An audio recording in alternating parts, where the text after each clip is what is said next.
Bonsoir et bienvenue dans ce nouvel épisode de Kinosaurus. Je suis avec Odd, Bonsoir. Thibaut, Bonsoir. Julien Bonsoir. et moi c'est Hugo. Ce soir on va parler de Dune de Denis Villeneuve, qui est donc un film de SF adapté du roman de Frank Herbert, qui est le roman est sorti en 65.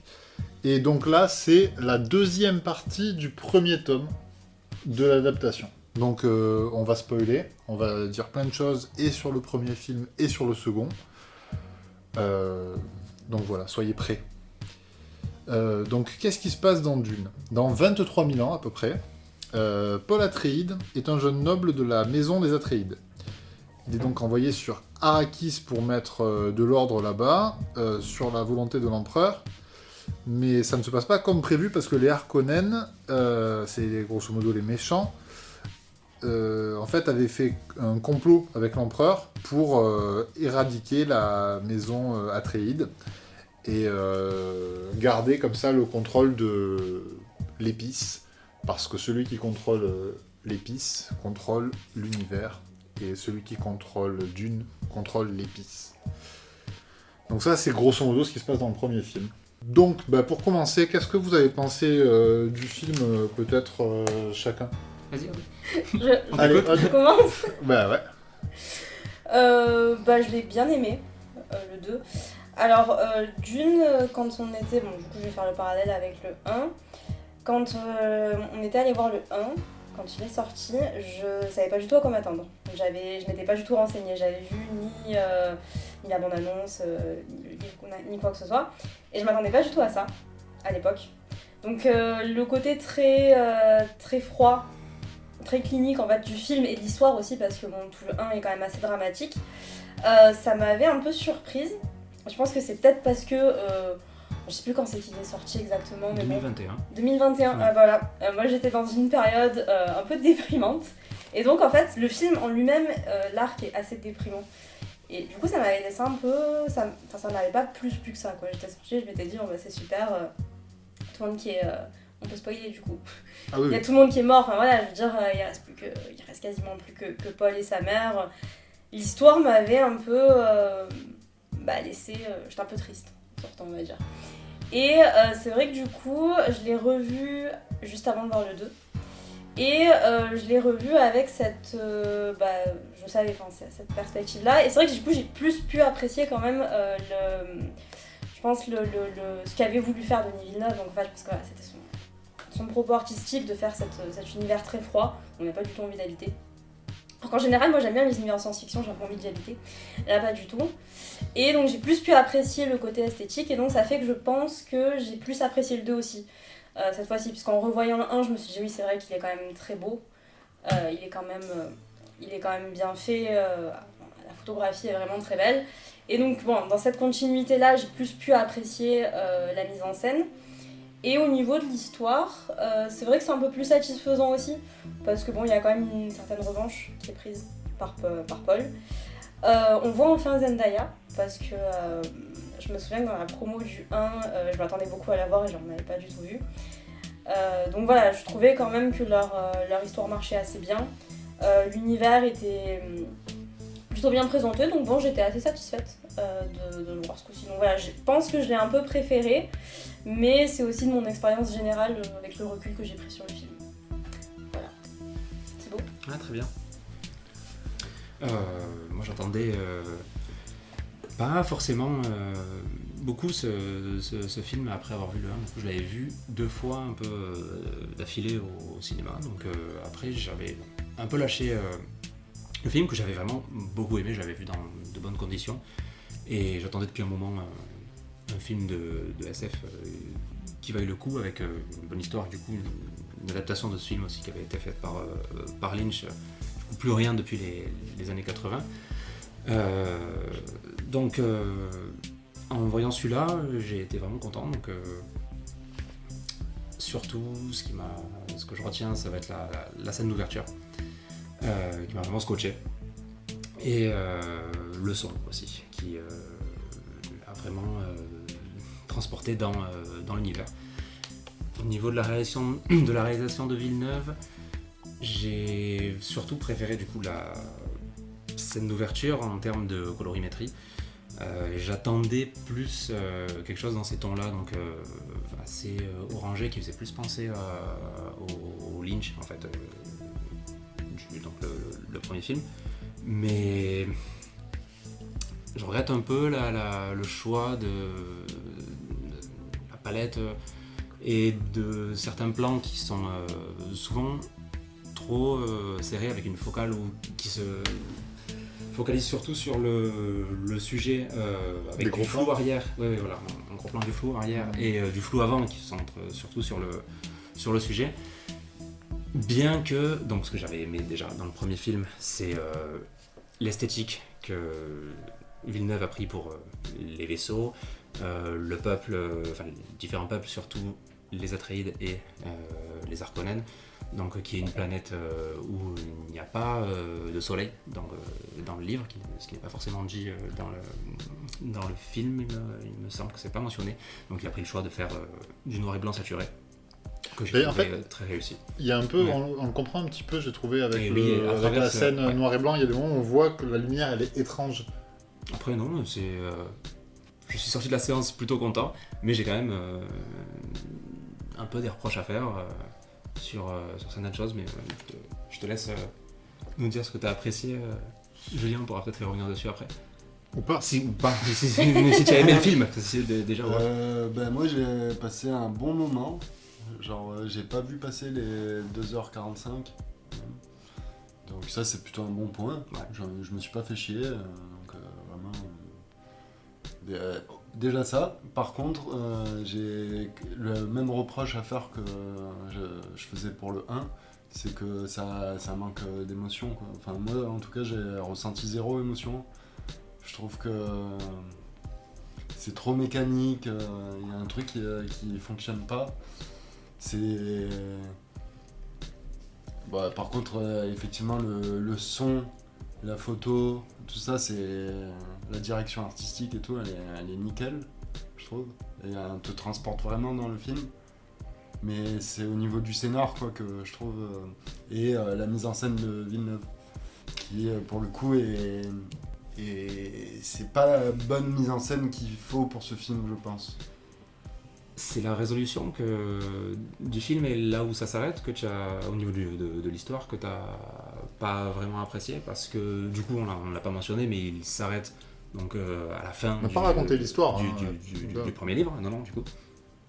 Mais tu t'attendais à autre chose niveau. C'est quelle partie du scénario qui t'en.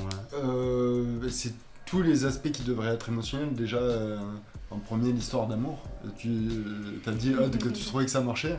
Moi, je trouve que ça marche pas trop. Je sais pas. J'arrive pas à comprendre pourquoi elle tombe amoureuse de lui. Et c'est le cas dans plein de films, je trouve, qu'il y a des gros films de maintenant, c'est qu'il y a souvent des histoires d'amour. Tu sais pas, souvent tu comprends pourquoi le mec il tombe amoureux de la meuf, mais tu sais pas pourquoi la meuf elle tombe amoureuse du mec. Genre. Au début. Vas-y. Et je sais pas, tout le délire avec. Qui sert en fait vraiment le propos de c'est la seule qui est en gros contre le fait que lui il devienne l'élu, machin. Je trouvais que c'était un peu dit de manière pas subtile, quoi. Je sais pas.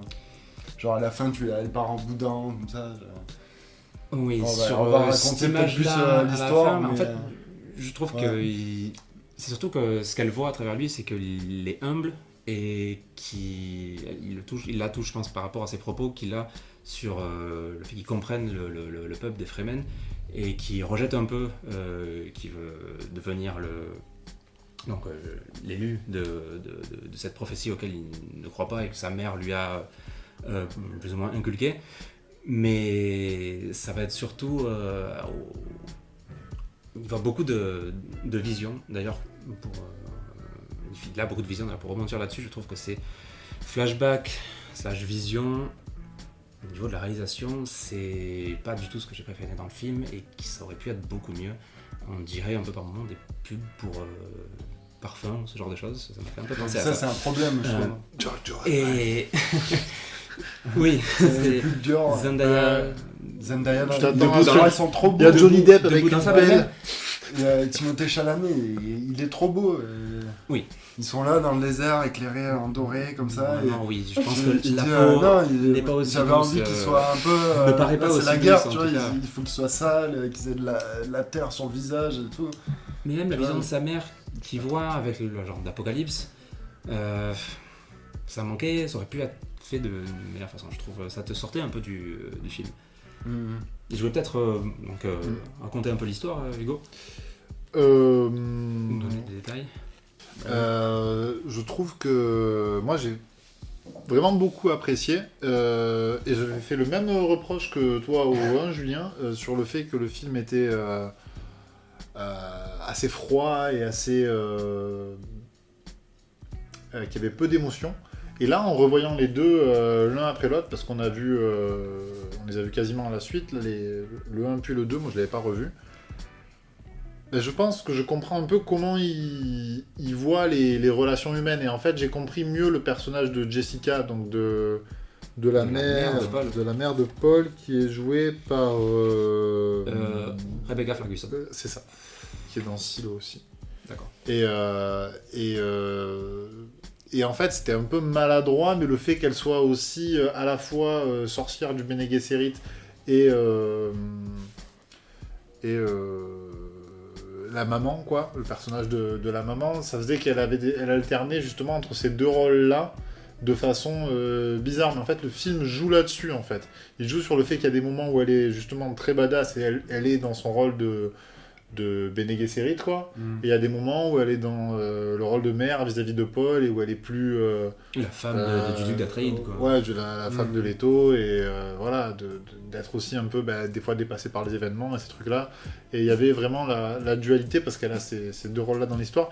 Et c'était un peu pareil, mais je trouvais que ça marchait mieux avec Zendaya, du coup Shani, parce que justement, quand elle boude, quand elle a vraiment des émotions dans le film, par rapport à tous les autres personnages qui ont soit des émotions très bizarres, genre se délecter de couper des gorges ou ce genre de choses-là, ou pas d'émotions comme Timothée Chalamet, il a pas trop d'émotions, mais je crois que c'est fait exprès aussi, c'est dans le personnage, tu vois, qui se détache en devenant un peu le mais à Mahdi, partir, en devenant l'élu. c'est ça, déjà, à partir du moment où il a ses visions, il se détache du présent et ça s'amplifie. Et il y a un genre de point de rupture au moment où il boit l'eau de la vie, donc qui est un extrait du verre des sables en fait que l'on Shai-Hulud. C'est ça, Shai-Hulud. Et à partir de ce moment-là, il devient le Kwisatz Haderach, donc C'est l'élu de la prophétie du Bene Gesserit. Et ce n'est plus Paul. Et je trouve que le changement est plutôt bien fait à ce niveau-là. Il y a plusieurs moments en fait de bascule successifs. Il y a le moment où il est dans la nuit, il passe la nuit dans la dune avec sa mère là dans l'espèce de tente. Ils savent pas comment ils vont s'en tirer parce qu'ils n'ont pas de distil pour survivre. Et il y a le lendemain. Il tue le gars, il y a le duel, il tue le gars, donc il y a plein de genres d'étapes qu'il franchit, qui le rapprochent de devenir le genre de Messie. Mais ce que moi j'ai beaucoup aimé, et que de quoi parle, je pense, le bouquin et le film aussi, du coup, vu que c'est l'adaptation, c'est qu'en fait, c'est comment ça parle de politique et de religion. C'est comment tu construis un Messie, à quoi ça sert politiquement. Qu'est-ce que c'est aussi du coup pour le Messie, en quoi ça consiste ce rôle d'être au-delà de l'humanité et en même temps d'être un humain et de voir que c'est pas vrai, tu vois, de voir que c'est pas une réalité, que la prophétie elle est créée, il y a toute une logistique derrière le Bene Gesserit qui va sur toutes les planètes pour installer des prophéties, pour installer des croyances, et qu'après ils arrivent et ils les accomplissent, mais de façon un peu... tu vois bien aussi dans le personnage de Javier Bardem qu'ils ont envie de croire au truc. Qu'ils ont envie de croire à la prophétie et que c'est le Kwisatz Haderach. Merci. Mais outre la religion, c'est aussi le fruit de manipulations génétiques depuis plusieurs années, une centaine d'années. C'est un des plans du Bene Gesserit. Et du coup, après avoir bu cette eau, il voit en même temps le passé, le présent et le futur, et ça devient une genre d'arme très puissante, et il perd de son humanité, ça devient complètement une autre personne, quoi. Oui, parce que avant de voir l'eau de vie, il a beaucoup, parce que Hugo, tu disais qu'il était quand même plutôt, pas dénué d'émotions, mais c'était pas le personnage le plus émotionnel. Mais par contre, dans l'arc avant qu'il boit le espèce de poison, la bleue, il a beaucoup d'émotions, puisqu'il a montré de manière assez sobre, mais il a très peur. Il a très peur de ce rôle de messie que sa mère essaie de lui faire endosser. Et d'ailleurs, c'est les moments où il est le plus avec Shani, avec Zendaya. Et Julien, aussi pour rebondir sur ce que tu disais, moi je pense que Shani, ce qu'elle aime chez lui, c'est qu'elle, en fait, elle a beaucoup de préjugés sur les étrangers. Elle a beaucoup de préjugés parce qu'ils sont venus l'attaquer. Et en fait, elle arrive à voir que lui, il est différent. Qu'en fait, elle a l'impression, en tout cas à un moment, qu'il va peut-être aller dans son intérêt à son peuple et pas à l'intérêt à cette espèce de qu'il va pas jouer le jeu des puissants là au niveau géopolitique. Et en fait à la fin, ce qui la déçoit, c'est qu'en fait elle a l'impression qu'elle s'est fait avoir. C'est pour ça qu'elle part en boudin entre guillemets, parce qu'en fait elle se rend compte qu'elle s'est trompée. En tout cas à ce moment-là, elle pense qu'elle s'est trompée, puisque il va proposer d'épouser la fille de l'empereur et de plus ou moins de la laisser tomber. Donc, et en termes de relations aussi, donc ça c'est pas vraiment dans le récit, mais moi ce que j'ai trouvé, c'est qu'ils avaient quand même plutôt de l'alchimie, ce qui est pas forcément évident entre les deux acteurs. Alors j'ai trouvé que Timothée Chalamet avait l'air un peu plus amoureux de Zendaya que l'inverse, mais ça marche plutôt bien. En termes d'acteurs, il y a de l'alchimie en fait entre les deux, et j'ai trouvé que du coup ça marchait plutôt bien, voilà, malgré la sobriété générale du truc. Et pareil parce que les acteurs jouent, pour Rebecca Ferguson, je crois que je t'en avais parlé, Hugo, mais je pense que parce que j'ai aussi été un peu dérangée par l'ambivalence de la mère, où elle est censée être, donc on apprend qu'elle vient de cet ordre où elles ne doivent pas connaître la peur, où elles sont dans des manigances qui durent depuis des siècles, et où elle soumet quand même son fils à des tas de sévices un peu psychologiques. Et après tu la montres à des moments complètement terrifiée, et même plutôt on dirait, dans le 1 elle est quand même un peu elle est parfois très en retrait en fait, et je trouvais ça un peu étrange, mais je pense que c'est aussi lié à l'actrice, parce que donc moi je l'avais vue dans Mission Impossible aussi, et ça m'avait interpellée parce qu'elle fait des rôles de femme très fortes. Elle joue bien, l'actrice, mais je trouve qu'elle a une disposition qui la rend un petit peu fragile en fait, mais bon c'est pas forcément sa faute. Et je t'avais dit Hugo, je crois aussi, je l'aurais beaucoup vue dans Gone Girl, parce qu'en fait elle joue très bien cette femme à la fois qui peut être forte mais qui est très fragile. Quand tu la vois en fait t'as pas envie de la plaindre. Je sais pas ce que vous en avez pensé. C'est peu chouette. Mais c'est pas sa fin, je veux dire, c'est pas... Je pense que c'est peut-être pour ça qu'ils l'ont prise aussi, mais je pense que ça joue, voilà, sur les acteurs. Moi j'ai trouvé que tu voyais quand même pourquoi Zendaya, enfin du coup Shani, tombait amoureuse de Paul, parce que elle le sous-estime au début. En fait elle se dit, elle le prend quand même un peu en pitié, elle lui file sa lame, ce que Paul avait rêvé, d'ailleurs il avait vu dans des visions. Donc elle le prend un peu en pitié, mais en se disant, voilà, faut pas s'attacher parce qu'il va se faire buter instantanément. Et c'est pas le cas. Et il la surprend. Et du coup, il gagne son intérêt à ce moment-là. Et après, bon, il est charmant, c'est un peu l'inconnu, le mystère aussi, tu vois. C'est... Donc moi, j'ai pas trouvé... C'est la grosse partie. Ouais, j'ai pas trouvé que ça posait de question pourquoi elle tomberait amoureuse de lui ou pas. C'est vrai que c'est déjà introduit dans le 1, la partie où tu la vois en fait, c'est les 15 dernières minutes du film, et ça va faire le lien entre le début du 2, mais c'est vrai qu'elle est absente sinon, et ça introduit bien leur relation, quoi. Ouais, mais ce qu'elle lui dit, un des premiers trucs qu'elle lui dit, c'est tu es juste un petit garçon ou un truc comme ça, elle le méprise plutôt, mais c'est le même ressort romantique que dans Game of Thrones, quand Jon Snow et c'est Ygritte. Ygritte, ouais. Voilà. Le premier truc qu'elle lui dit, c'est mais enfin tu ne sais rien, tu vois. Enfin, c'est devenu cliché, mais en fait de ce mépris initial, et en fait bah non, il est plus que ce qu'elle croit, et c'est ça qu'il effectivement, je suis d'accord avec toi, c'est ça qui lui plaît aussi. Oui, et par le fait qu'elle soit toujours un peu soit en train de se moquer gentiment de lui, soit en train d'être gonflée par ce qu'il fait ou par les actions de sa mère, ben,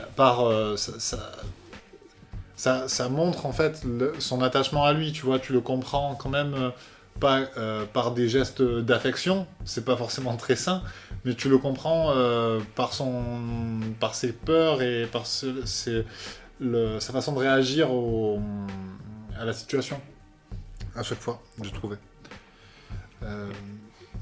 Et pour en revenir du coup quand même peut-être un peu plus largement au thème du film, à l'univers, à l'ambiance générale, il y a vraiment dans Dune une histoire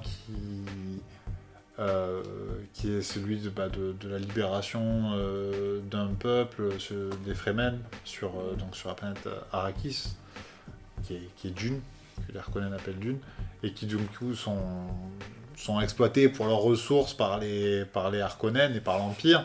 Donc c'est clairement l'épice et le pétrole. Enfin, l'allégorie elle est facile, oui. Il y a plein de mots dans Dune qui sont des mots d'arabe. Genre le Mahdi c'est le prophète en arabe et tout, il y a plein de choses comme ça.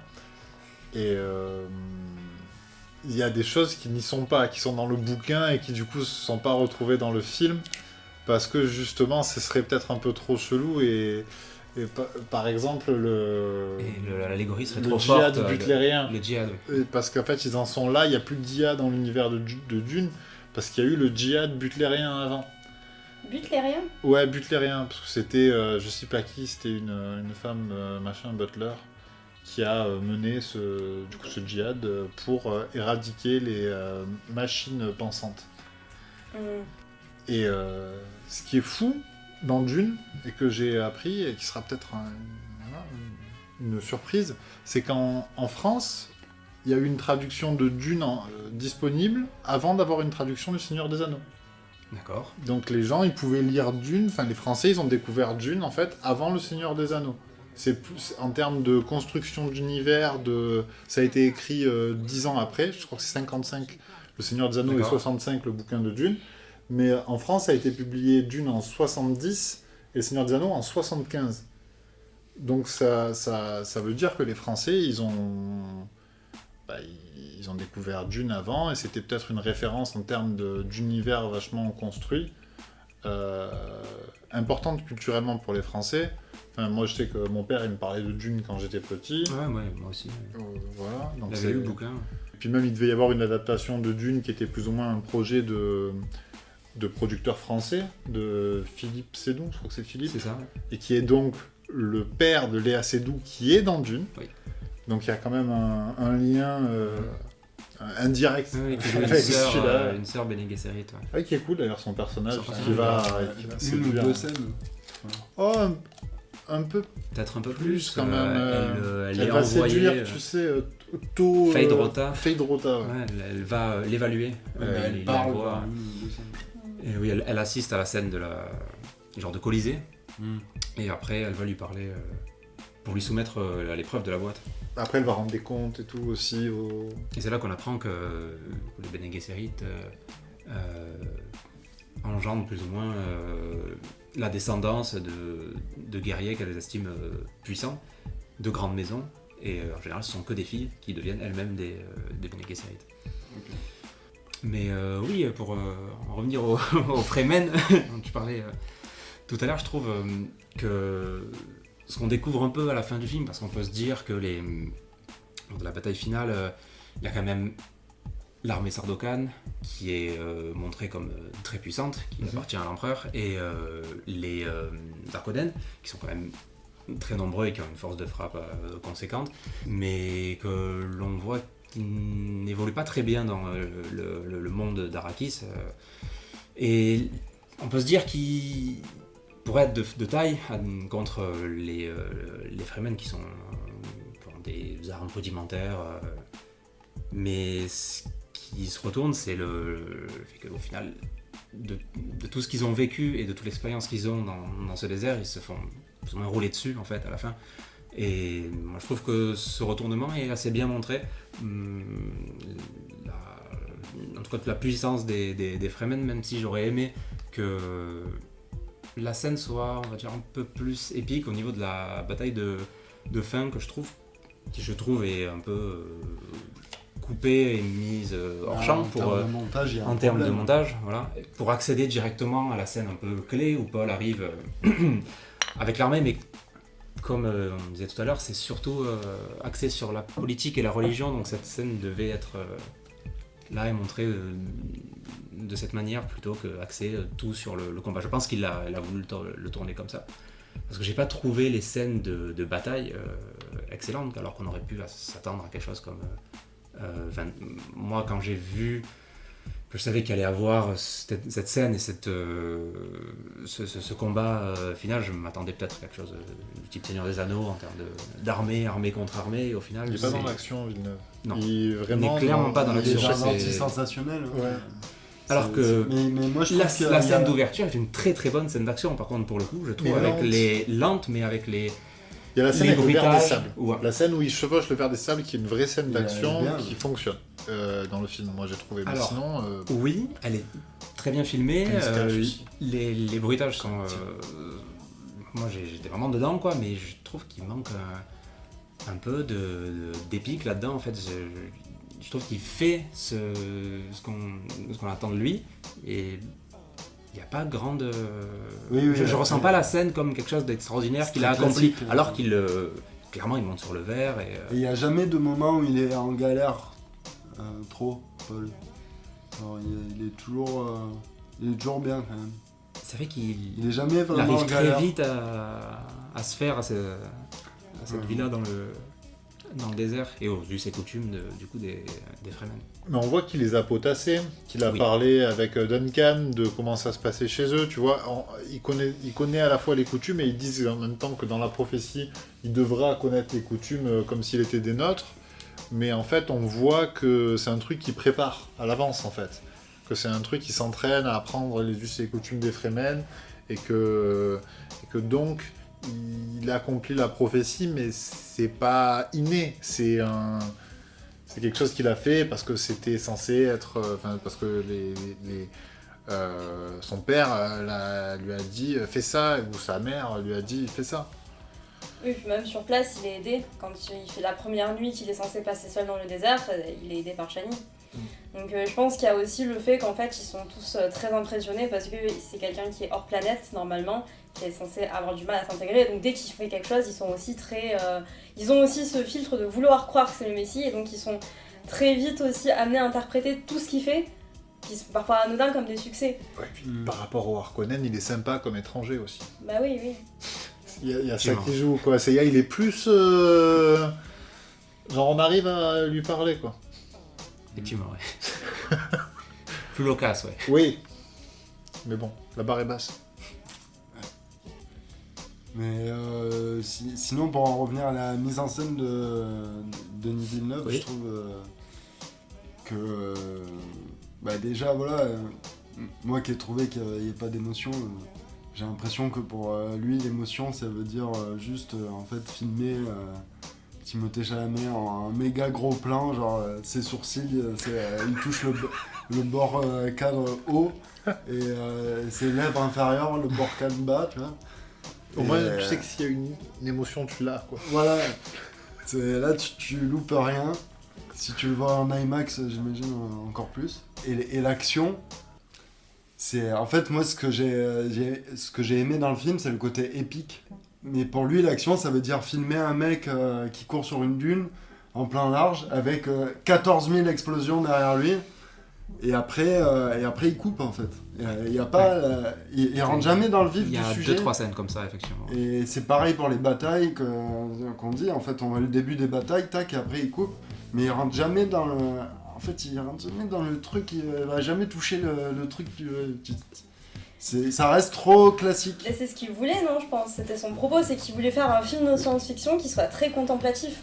Un truc qui est censé être hyper... voilà, c'est un autre univers. Après, oui, on a des voilà. Et du très coup, sérieuse, bravo, c'est pas, bravo au directeur de la photo, Oui. bravo Greg au Fraser. son. Oui. C'est Même le la mec musique, de je suis Rogue pas One. fan, mais ça passe. Batman. Mais Et Batman. la mise en scène, en fait, il n'y a pas trop Ouais, je de l'ai choix. vu, Les combats, ils sont filmés de manière très simple. C'est vraiment des champs contre champs. Tu passes à des plans serrés de eux, à un plan un peu plus large, tac. Il n'y a rien de fou dans la mise en scène, en fait. C'est très classique. Après, les costumes, le montage, le son, tout ça, c'est ça qui fait que le film, je trouve, marche. Mais ça, ouais, c'est problématique, quoi. Ouais, parce que au final, c'est pas ce à quoi on s'attendait. C'est un peu... c'est vrai que moi, après, ça m'a surprise, mais en fait, je pense que c'est vraiment ce qu'il voulait. Il voulait... Parce que c'est vrai qu'on se dit science-fiction, on imagine tout de suite des trucs assez comment dire, sensationnels. Et là, c'est très, très, très sobre. Et je pense que c'est je pense qu'il voulait essayer, c'était une expérimentation. C'était comment on fait de la SF, un truc qui, dans notre imaginaire, voilà, est assez riche. Et on en fait quelque chose de très... Mais je un peu pense sec, que c'est quoi. un film qui lui ressemble, hein, parce que je pense qu'il est un peu comme ça. Parce que lui, apparemment, il aurait dit en interview qu'il aimait bien le Lynch, mais qu'il trouvait que c'était trop du Lynch, et que lui, il a essayé de faire genre du Herbert. Ok. Donc Non. déjà, je trouve qu'il se prend pas pour une merde, le mec. Et non, en plus. Mais Herbert, il était vraiment sous du LSD. Villeneuve, quoi. Mais Herbert, il était sous LSD. L'épice, c'est un truc qui te déforme la perception et qui Bah t'amène à un stade de conscience supérieur. Mais ça, ils en parlent pas dans le film. Non, ils en parlent pas dans le film, mais dans son cinéma, c'est pas un truc que tu as non plus. Et que c'est un truc que tu as chez Lynch, par contre. Le côté, justement, psychoactif, quoi. Alors, rappelez-moi, il a fait quoi Denis Villeneuve d'autre? Il a fait Incendie Ça, j'ai pas vu. en premier, enfin au début, après Prisoners et Ah, il était pas Enemy avec Jake Gyllenhaal. Ouais. Il a fait le Blade Runner 2049, Ouais. Arrival, C'est ça. qui s'appelle Sicario. Sicario aussi, et les deux derniers Dune. Ah mais oui, mais en fait c'est son truc parce que Prisoners aussi c'est un genre de thriller kidnapping où il se passe rien. En fait c'est ça Mais ce qu'il veut toujours. faire. Il prend des genres qui sont censés être des gros trucs d'action et il en fait un... Arrival, il y a des aliens, mais Oui. c'est sur le langage. Oui. C'est un film sur la langue et la communication. Ouais. Donc on retrouve clairement, oui, sa patte. Voilà. C'est ce qu'il veut faire. Mais, Après c'est cool. Hein. Et même ses couleurs, un peu. C'est toujours dans Ça, ces teintes-là, à part peut-être Ah, Blade ouais, Runner, Blade Runner, moi, qui j'ai est trouvé différent, mais qui est vraiment dans cool le niveau dans le- colorimétrie. voilà, il est dans le- Du le coup, moi Blade j'ai Runner. trouvé qu'en termes d'émotion, mon film préféré de lui, ça reste Prisoners. Parce que je trouve que dans ce film, tu ressens vraiment une émotion à un moment, un truc. Tu Ah vois, oui la détresse quand même. et quand des parents le mec et il tout. casse le lavabo et tout. Ah oui, il y a des très très bonnes scènes de tension. Il y a des trucs Le forts. le tu vois. détective de Gyllenhaal est très très bien joué. Et c'est Hugh Jackman qui fait le père. Aussi, très belle perf. Tu sens la tension monter tout le long du film. Mais oui, pour donc certaines scènes d'action, j'ai un peu vu par rapport au bouquin. Et par exemple, la scène où il envoie les ogives avant que. Quand l'empereur est là, le départ de l'attaque, quoi. En gros, c'est plus ou moins balayé sur 4-5 lignes, quoi. Et c'est vraiment pas non plus axé beaucoup là-dessus dans le livre, en termes de combat. Et puis même, on aurait pu s'attendre, quand Paul arrive devant le baron, que moi je me suis dit, les Sardaukans sont là, il se passe rien, ils sont un peu ridiculisés en mode tuez-les tous, et tuez toute l'armée Sardaukane et laisser l'empereur en vie. Mais au final, je me suis dit que c'était surtout pour accentuer ce moment où le baron était déjà plus ou moins fini. On avait eu une scène avec l'empereur, on comprenait qu'il allait plus ou moins le laisser tomber, et la scène est très importante pour Paul, puis aussi faire attaquer maintenant les Sardaukans et prendre le risque de le tuer et d'en faire un martyr. Je pense que c'était pas non plus le but de l'empereur en ce moment-là. Donc il y a certaines scènes qui peuvent être expliquées comme ça, où j'ai été un peu déçu, mais au final, en y réfléchissant, il y a une certaine logique. Mais il a pas mal simplifié quand même l'univers parce que, notamment par rapport à l'épice, Oui. il en dit pas grand-chose. On comprend pas. Moi, c'est vrai que c'est après en parlant que j'ai appris du coup que dans le bouquin, donc l'épice, elle est psychoactive, c'est une drogue, mais aussi ça leur sert à piloter leur vaisseau, c'est ça? Les mantas, ouais, mais je sais pas à quel moment tu l'apprends ça. Parce que c'est l'épice, ça permet en étant raffiné d'une certaine façon, à des pilotes de contrôler les vaisseaux en fait, qui sont des genres de trous de verre dans l'espace et qui te permettent de voyager très vite. Ouais, et...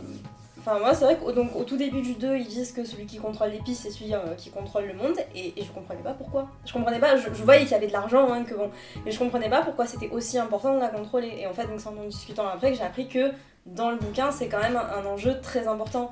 Et lui, il le balaye un peu, ils te disent qu'ils se font de l'argent avec, mais c'est vrai que tu comprends pas trop pourquoi ils se lancent dans cette guerre vraiment sanglante pour l'épice. Donc voilà, je pense qu'il a fait des raccourcis quand même, bon après parce que... Ça manque dans D'ailleurs, il y a des trucs qu'on voit dans le 2 qui sont pas du tout dans le 1, qu'il aborde que dans le 2, des personnages qu'on commence à avoir à partir du 2. L'empereur. Et dans le... Oui. Ouais, et dans le 1, on les voit pas du tout, tu vois. En vrai, dans le 1, il se passe pas... Enfin, c'est vraiment un tout petit bout, j'ai l'impression, de l'histoire de Dune. Je sais pas si... Mais il y a toute l'intrigue de Leto en fait. Il y a toute la mort de Leto et la conspiration de l'espion là, qui le fait buter. Oui, voilà, ça pose vraiment le contexte et c'est... Et ça, oui, ça se finit sur la chute de la maison Atreides. Et je trouvais que la fin du 1, il y avait un petit côté la désolation de Smaug un peu, tu sais, genre la fin, genre tu sais, ça finit positif, avec ça. un mec qui chevauche un verre et tout.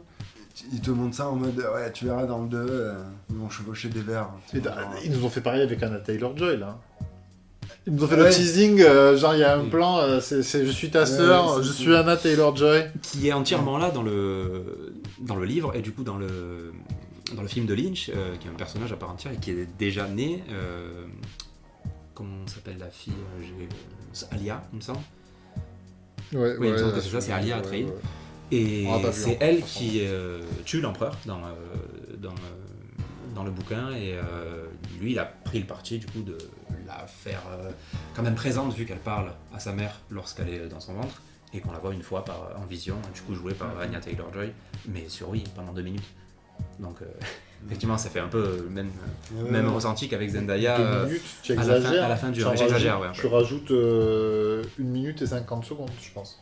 Mais surtout, ouais, comme Zendaya, ils l'ont mis partout dans les promotions, il n'y avait que elle. Non. Moi je me disais, ah si, moi je l'ai vu plein de fois sur des photos, des promotions. Moi je m'attendais à l'avoir un peu plus que ça. Ah ouais? Et, ouais, Ouais, il était... ouais. Sur le tapis rouge, il était à chaque fois. Ouais, maman, elle avait une robe avec son voile là, un peu chelou là. Et donc je me disais, bon, on va la voir quand même. Et en fait, non. Et j'avais pas vu par contre qu'il y avait Léa Seydoux, qui est légèrement plus présente. Donc je pense que c'est leur stratégie en fait. Qui est un vrai personnage que tu vois dans le film, qui est pas juste teasé quoi. Non, mais je pense que c'est leur truc, ils te teasent un acteur à chaque fois. Ouais. Qui vous verrez dans 2 ans. Est-ce que vous pensez qu'il va vouloir faire un 4? Un 3. Non, un 3 c'est sûr. Alors un 3, Parce que là, il est fait. un 3, j'ai lu qu'il était... Il avait dit ça après le 1. Il est en train d'écrire. Et on lui a posé la question, il a dit je suis en train d'écrire, c'est à l'état d'embryon. Je préfère pas du tout en parler parce que c'est à l'état... c'est juste un prototype, mais il a commencé l'écriture du scénario, quoi. Donc oui, le but c'est de faire le Messie de Dune. À voir après, je sais que le livre c'est beaucoup de dialogue quand même. Plus que les enfants de Dune, qui est celui d'après. Ouais, c'est un peu Paul qui devient une sorte de tyran, non? Une sorte de dictateur. C'est vrai, parce qu'il y a une histoire avec son fils. Et après, il y a son fils qui devient encore pire, je crois. Ah bah ça va être joli. Mais après, le 3 il est censé sortir déjà dans au moins 2 ans, non? Au moins. Oh là, oui. Voilà, donc 3 ans moi je pense. à mon avis, sur du 3 ans. le 4, il sera peut-être passé à autre chose quand même dans sa vie, effectivement. Je sais pas combien ça... Je sais pas ce que ça donne les entrées. Mais si, parce que c'est Il va Warner. marcher, Plutôt super bien, ouais. Donc c'est Warner, ils vont vouloir, ils ont pas beaucoup Oui, mais peut-être que Denis Villeneuve il va se lasser aussi, Mais tu ils vois, vont il aura en fait faire sa une trilogie. trilogie. Ouais. Ça serait Je une pense que ça trilogie. sera plus une trilogie. Ils vont vouloir en refaire une derrière. Oui, mais avec un autre S'ils font une réalisateur. trilogie, mais peut-être qu'ils diront on l'a filé à quelqu'un d'autre et tout, on fait la suite avec lui. Mais je pense pas que si ça marche, ils arrêtent. On n'est plus dans un. C'est maintenant, si ça marche, s'ils continuent. Hein, Ça jusqu'à va ce que peut-être marche être plus. racheté par Disney. Non, Après, il c'est prend comme ça une, qu'il- une série. Et ouais, tu me demandais aussi, après le film, si, comment j'avais perçu le fait que. Enfin, si Paul était conscient de son rôle de Messie et qu'il avait vraiment décidé de se lancer et de croire à la prophétie ou pas. Et j'ai lu qu'en fait, dans le livre, c'était quand même plus clair parce qu'il disait à Chani qu'il comptait. Partir dans cette direction-là, quoi. Donc elle était quand même au courant avant et donc je pense que après bon, vu qu'il devient cet être un peu conscient à la fin, donc c'est plus vraiment sa personnalité, je pense, est complètement détachée, mais il y a un peu plus d'infos dans Ok. le livre. C'est plus clair. C'est plus clair, voilà, en tout cas. Oui, parce que Il y a là, une en vraie fait, discussion ouais. entre les deux. Ce qu'il lui dit, à un moment, il lui dit n'oublie pas, dans le film, à la fin, il lui dit n'oublie pas que je t'aimerai toujours. Et ça Mais prend bon. plus de sens quand, Ouais. quand elle se bat, Mm. du coup. Enfin, encore plus. Parce que... Mais d'ailleurs, j'ai jeté un œil au bouquin, là, parce que je le vois là. Et j'ai regardé, donc du coup, au moment où ça se terminait, donc effectivement, ça se termine aussi pareil. Mais Où ils adossent la guerre Bah oui. c'est la guerre, la Sainte Guerre. La guerre Ouais, sainte, pardon. c'est ça. Et en fait, donc... Bon, C'est c'est vrai le qu'il a l'air de discuter un peu plus avec Chani, et à un moment, donc j'ai un peu remonté le temps, et il parle de son fils à Paul. Donc ils ont eu un fils avec Chani qui est mort pendant la guerre. Alors qu'on ne voit pas du tout, mais bon, au niveau du temps, on est au même endroit, donc en fait ils ont décidé, bon pareil, il a décidé de supprimer ça. Et je pense que même au niveau de la temporalité, ça doit être très différent, parce que là, ça se passe tout quand elle est enceinte, Oui. Rebecca Ferguson.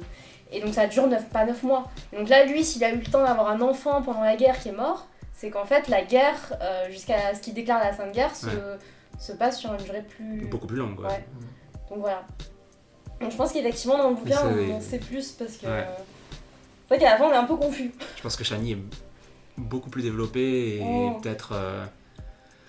il y a eu moins de raccourcis. Là, dans le film, du coup, il y a eu beaucoup de raccourcis, en fait. C'est pour ça que tu as peut-être trouvé que l'histoire d'amour arrivait un peu comme un jeu sur la soupe. Après, les acteurs sont bien, quoi. J'ai trouvé, c'était pas la faute des acteurs. Quoi. Ouais. C'est vraiment. Surtout côté Harkonnen, les trois, autant Batista, c'est Lars Mikkelsen. Non, c'est C'est Stellan Skarsgård. C'est ça. c'est ça. Skarsgård. Ce qui joue dans Rogue One aussi. ça. Et le troisième. qui Je joue Fade croyais Rota, que celui qui joue son neveu là, Austin Butler. Austin Butler. ouais, je croyais que c'était son fils Skarsgård Ok. qui joue ça, Oui, parce oui, qu'il a les Bill. mêmes yeux. Bill, oui. Et en Attends, fait, alors, non, c'est pas lui. lui, il va faire The Son Crow. fils Skarsgård. C'est la caste. Mais il va faire The Crow, lui. The Crown. Non, The Crow, pardon. The Crow. C'est quoi C'est pas pareil. C'est pas pareil du tout. Ouais, c'est bon, ça C'est sert à rien fini, de faire The Crown, un- en plus. Ce sera nul. Parce qu'ils ont... Parce qu'elle est morte. Parce qu'elle est morte.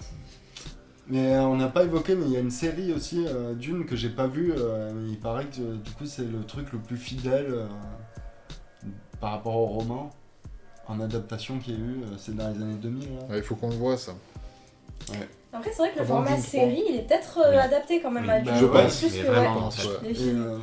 en fait, je vais la regarder. Peut-être comme ça qu'ils auraient dû le faire. Mm. Surtout les ouvrages en beaucoup de tomes comme ça, les grosses sagas. Et puis c'est comme Ça ça que aurait tu valu le coup. Ouais. prends le temps vraiment de développer l'univers, parce qu'il y a quand même beaucoup de personnages, il se passe beaucoup de choses, et il y a plein de choses qui sont peu développées, même du coup celui qui fait le personnage d'Austin Butler, donc le neveu, Le là, neveu, Harkonnen, il Fade est, Rota. il est présenté comme une très grosse menace, mais on le voit pas beaucoup. Au final, son histoire, elle est très vite expédiée, quoi. Alors que tu sens qu'il a quand même une certaine importance dans l'univers. Et c'est ça que je reproche au film. C'est toutes ces choses. Après, voilà, tu passes quand même un bon moment, c'est quand même du gros spectacle. Il y a plus d'action que dans le premier, du coup, j'ai préféré au premier, moi, perso. Mais, Oui, même s'il y a des choses un peu éclipsées, il y a quand même beaucoup de scènes d'action comparé au premier. Ouais. C'est Toute la et scène très spectaculaire. sur sur la planète Harkonnen, c'est quand même Oui. quand ils se battent et tout. Moi, la scène du Colisée. moi, j'étais pas bien. C'était oppressant, mais dans le bon sens du terme. Je veux dire, c'était dedans, quoi. Ouais. Une scène cool, c'était quand un moment de guerre où il se cache derrière les... La genre de moissonneuse, Ouais, c'est ça. avec le sniper qui Ouais, les ouais, vise. cette scène, C'était bien pensé, ouais. Quand il court, C'est ce genre de scène que j'aimerais qu'il y ait Ça m'a plus fait un dans ce peu film penser à- par rapport aux batailles et tout Ouais. ça. Quand je dis, ça veut pas forcément dire scène de bataille, ça peut être des scènes comme ça, tu vois. Comme dans Le Seigneur des Anneaux, justement, comme tu disais tout à l'heure, Ouais. dans Le Seigneur des Anneaux, il y a ce genre de scène parsemée dans la bataille comme ça, et ça crée des émotions, parce que du coup, c'est intense, mais t'es à l'intérieur du...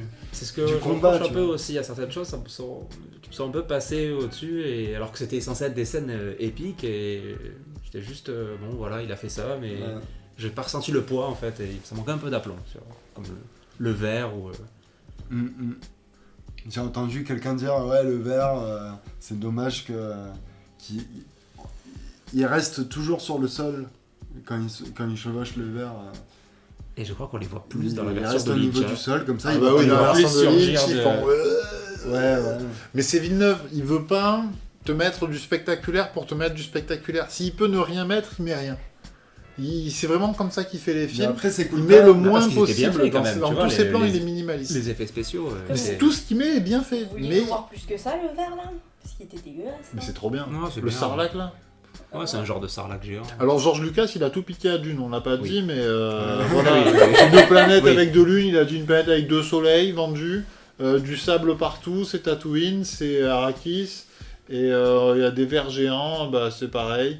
Mais après, on va mettre de l'épice dans Star Wars, et Mère Talzin, C'est les Sœurs de la Nuit. c'est les Sœurs de la Nuit, mais elle s'appelle Mère Talzin, la chef Oui, des... Le nom est repris même dans Voilà, dans il Clone y a- Wars. il y a le même nom dans Clone Wars et dans Dune. Mais c'est assumé, il l'a dit, George Lucas, que c'était. Bah, je sais pas comment il pourrait l'assumer plus là, enfin, Et il s'est pas fait il a poursuivre même pas parce besoin que... de le dire. Parce que moi, si j'étais. Ils étaient pas comme ça les gens à l'époque. Frank Herbert, j'aurais dit. En fait, c'est oh, juste là là, qu'ils auraient là. pu, mais à l'époque, C'était les gens, plus ils en mode étaient- hommage. Ouais, c'est ça, ça passait en fait. Mais il aurait pu, je pense, ouais. Il a perdu de l'argent, là. Il a perdu beaucoup d'argent. Ouais. Mais en même temps, ça a permis d'avoir Star Wars aussi, donc c'est cool. Et maintenant, on peut peut-être avoir Dune dans une version. Enfin, Dune, c'est un peu un projet maudit. Il faut Nous peut-être n'aurons parler jamais, de ça la aussi. version de Jodorowsky. C'est réputé inadaptable.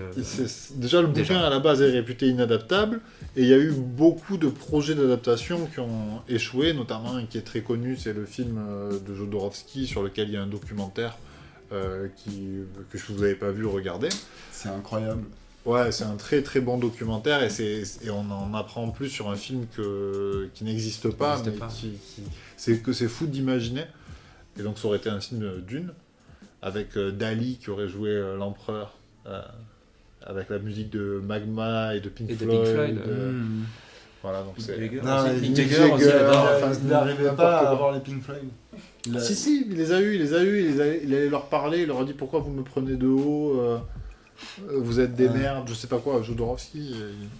Je me souviens plus s'il arrive vraiment à les avoir, les Pink Floyd. Ah, ça aurait été moins sobre. Hein. Voilà. Mais j'ai l'impression que, par contre, dans le docu, tu vois que s'ils ont pas fait le film, c'est à cause de Jodorowsky aussi. Bah oui, À cause de sa folie. Le mec qui veut que le film dure 20 heures. Et ça aurait été une production française, justement. Avec des fonds français. Mais Hollywood.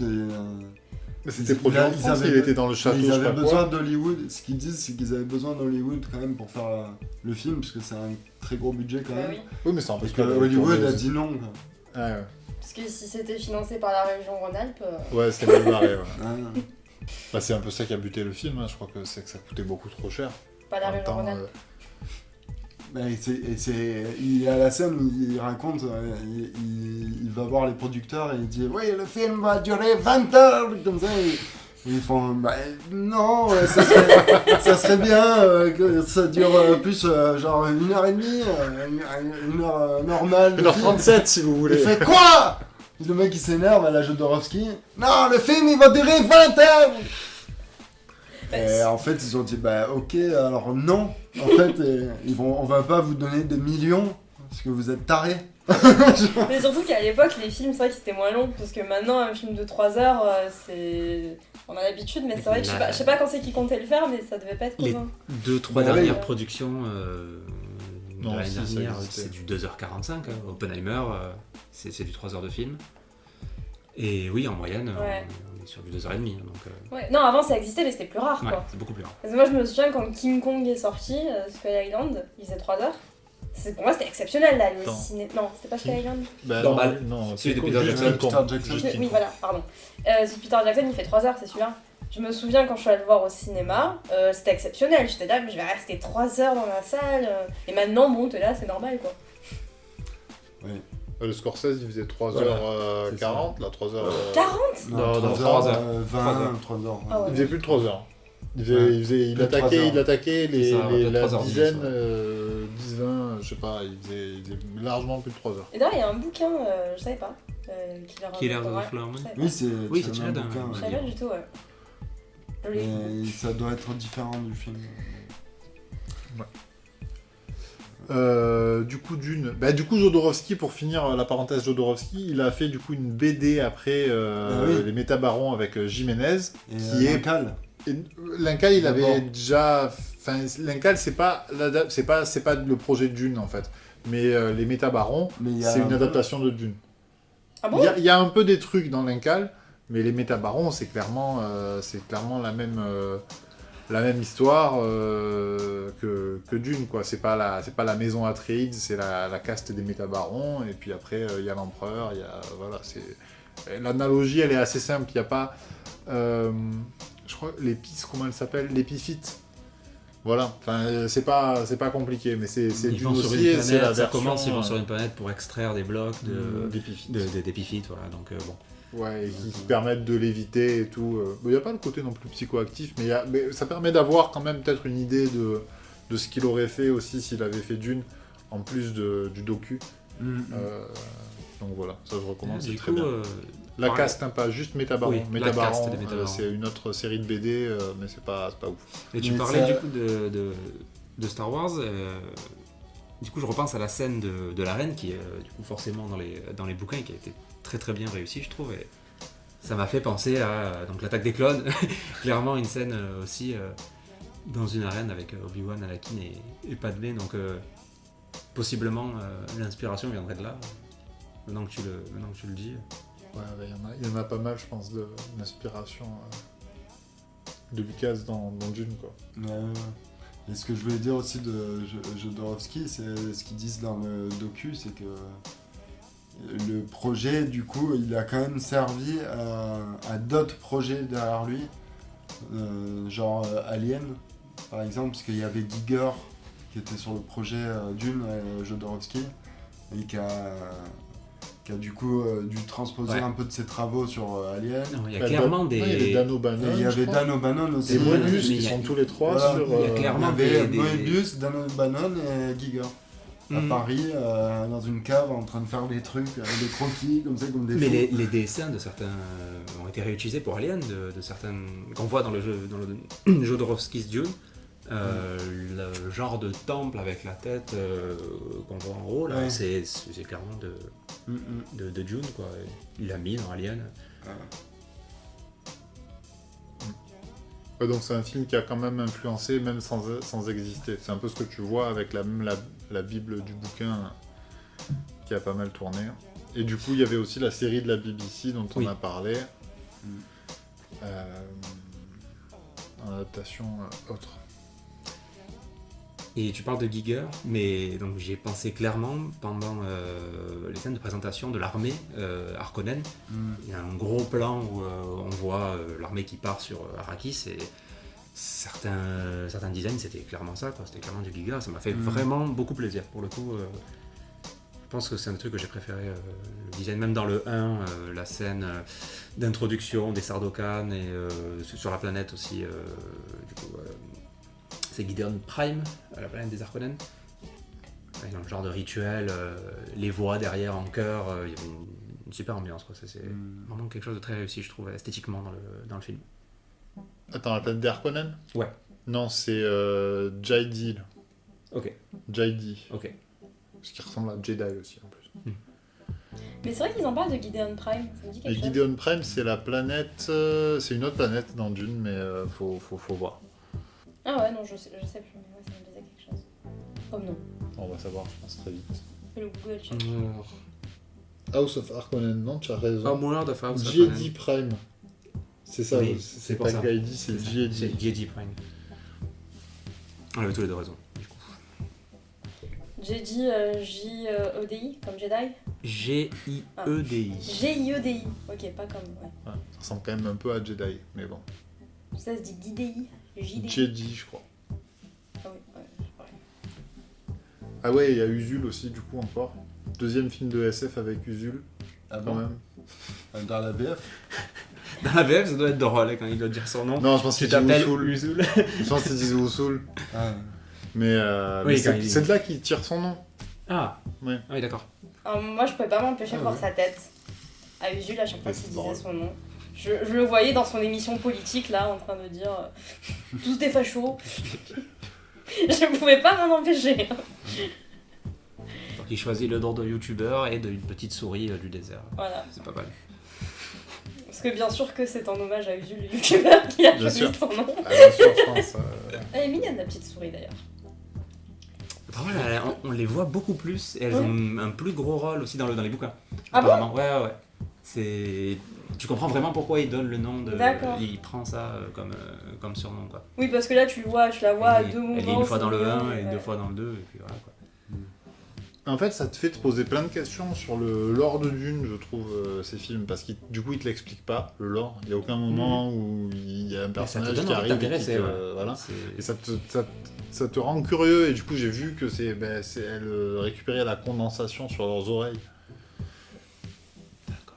Ces bestioles, pour récupérer leur eau. C'est pour ça qu'ils disent à un moment, qu'elle fait sa propre eau, Oui. cette Cet bestiole. animal, ouais. Oui, ça vaut vraiment le coup de s'intéresser au bouquin. bouquin et à ce qui est autour Mm. du film et tout Même au aux lore, autres je pense. adaptations, Oui. et Il y a même tout ce qui en un est sorti, quoi. jeu vidéo en STR qui est sorti récemment, là, Mm. qui est attesté, je pense. Bon, bah, je pense qu'on a à peu près fait le tour. Peut-être un revisionnage du Dune de Lynch. Après celui-là, moi, ça m'a bien donné envie. Je pense Et qu'il faut revoir oui. le Dune de Lynch, le Dune de la BBC. Et moi, par contre, j'ai un problème avec le Dune de Lynch, c'est qu'il me donne des crises d'angoisse. Faut que tu prennes un médicament pour le voir en même temps. Généralement, je m'évanouis au moment où il y a Sting.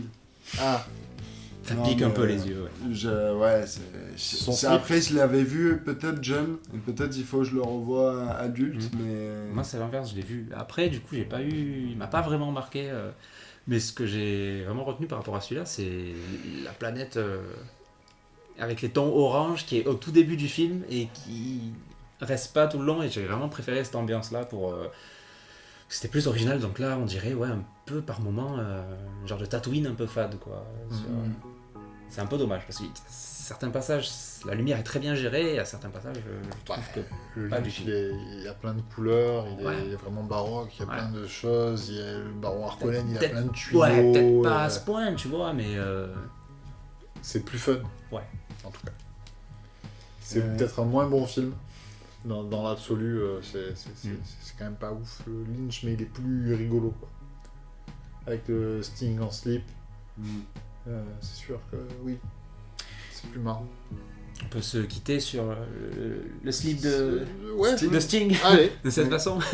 très bien. Bah, merci d'avoir écouté, c'était Kinosaurus, et bonne soirée. Bonne soirée. Bonne soirée. Mal poli. Je dis pas au revoir. Ah, pardon. Non, c'est bon, Eh c'est bon. ben, bonne journée trop aussi. tard. hein. C'est trop tard, c'est trop tard. C'est trop tard. Ouais. Oh, pardon. Vous voulez des tucs?